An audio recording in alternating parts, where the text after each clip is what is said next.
Okay, so England beat Tonga 20 points to 18. The last 10 minutes, they were 20-0 up to conceding 18 points in 10 minutes, and they could have thrown the whole game away. You went down to the last play. There's a questionable referee decision.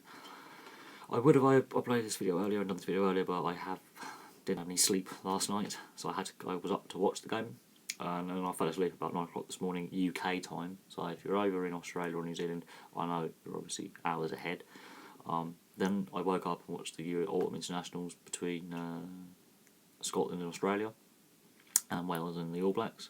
So I'll do some bits and pieces on them. It was a much better England performance, but again the concentration levels disappeared. There were a lot of mistakes towards the end, and there was a serious injury to Charlie Hodgson. So we have to see, is his injury that's him done, or what? We have some depth at that position. The atmosphere on the TV was amazing to watch. I cannot understand what it was like in the ground because I wasn't there, because TV obviously is not the same as being in the ground.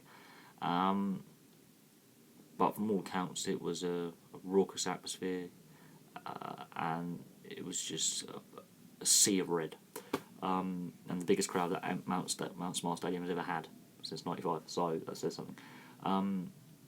The final, I'm going to do a prediction video on that another time. I'm not going to do a prediction video now.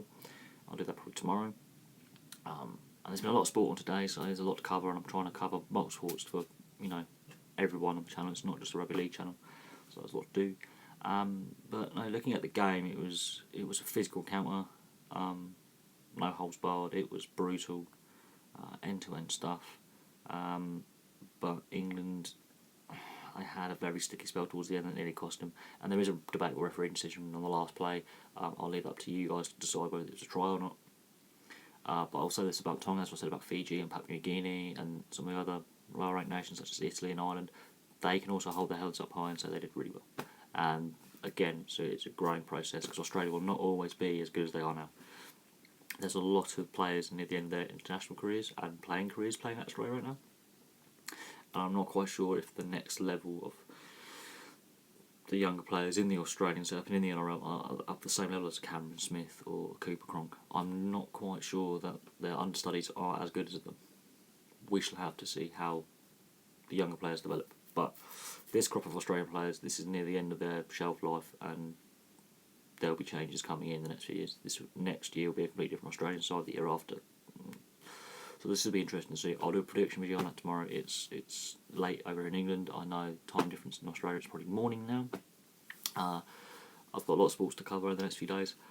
But no, thank you very much for watching. If you haven't seen the game, I just advise you watch the highlights or watch a full rerun if you can on the TV or the internet. There's plenty of websites out there that show it. The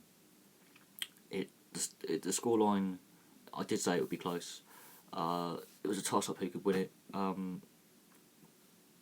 It was a better performance from England, but it's not perfect.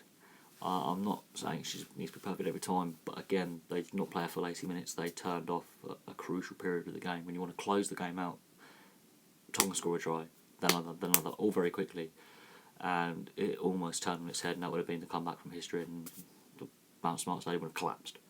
So we have to bear that in mind. It wasn't a perfect England performance. There were issues with certain bits, not as bad as it could have been. They have got better. I was more critical of them earlier in the tournament, and I stand by that criticism at the time.